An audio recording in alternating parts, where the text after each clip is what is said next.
پہلا اس کے اندر آئے گا گواہی، وعدہ، اور تیسرا ہمدردی، چوتھا درگزر کرنے کی عادت۔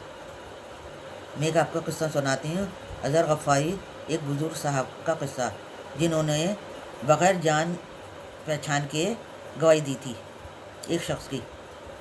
ایک شخص حضرت عمر فاروق رضی اللہ عنہ کے پاس آیا۔ اس شخص نے کہا کہ اس شخص نے میرے باپ کو قتل کر دیا ہے، میں آپ سے انصاف مانگتا ہوں۔ اس پر آپ نے کہا حضرت آپ نے کہا کہ یہ بھی قتل کیا جائے گا۔ اس پر اس شخص نے کہا کہ آپ مجھے کچھ مہلت دیں، میرا گھر یہاں سے بہت دور ہے، میں اپنی فیملی کو یہ بات بتا کر آ جاؤں۔ آپ نے اسے اجازت دے دی۔ 3 دن پورے ہونے کو تھے، سب کہہ رہے تھے کہ وہ آدمی ابھی تک نہیں آیا، اب اس کی جگہ یہ بزرگ قتل ہوں گے۔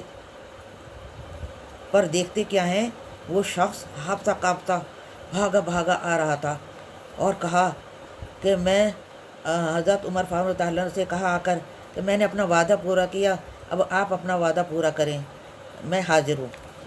حضرت عمر فاروق رضی اللہ عنہ نے کہا کہ اگر تو نہ آتا تو میں تیرا کیا کر لیتا۔ اس پر اس آدمی نے کہا کہ لوگ یہ اس کی بات ہے سننے کی، یہ لوگ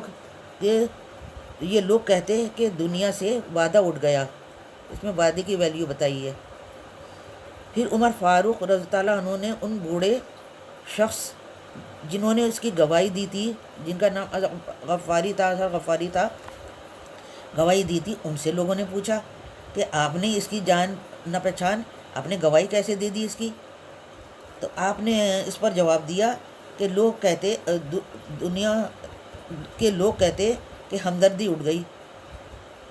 اس پر عمر فاروق رضی اللہ عنہ ان دونوں کو دیکھ رہے تھے کہ دونوں آپس میں گلے مل کر پھوٹ پھوٹ کر رو رہے تھے کہ اب وہ تو یہ رو رہے کہ تو نے وعدہ پورا کیا اور جو ہے اب تو قتل ہوگا۔ پر حضرت عمر فاروق رضی اللہ عنہ جب ان دونوں کو روتا ہوا دیکھا تو انہوں نے کہا کہ میں نے تجھ کو معاف کیا۔ اب سارے لوگ جو کھڑے ہوئے تھے اور یہ نظارہ دیکھنے کے لیے انہوں نے کہا، حضرت عمر فاروق سے پوچھا کہ آپ نے کس اس پر معاف کیا ہے، کیا دیکھ کر معاف کیا ہے؟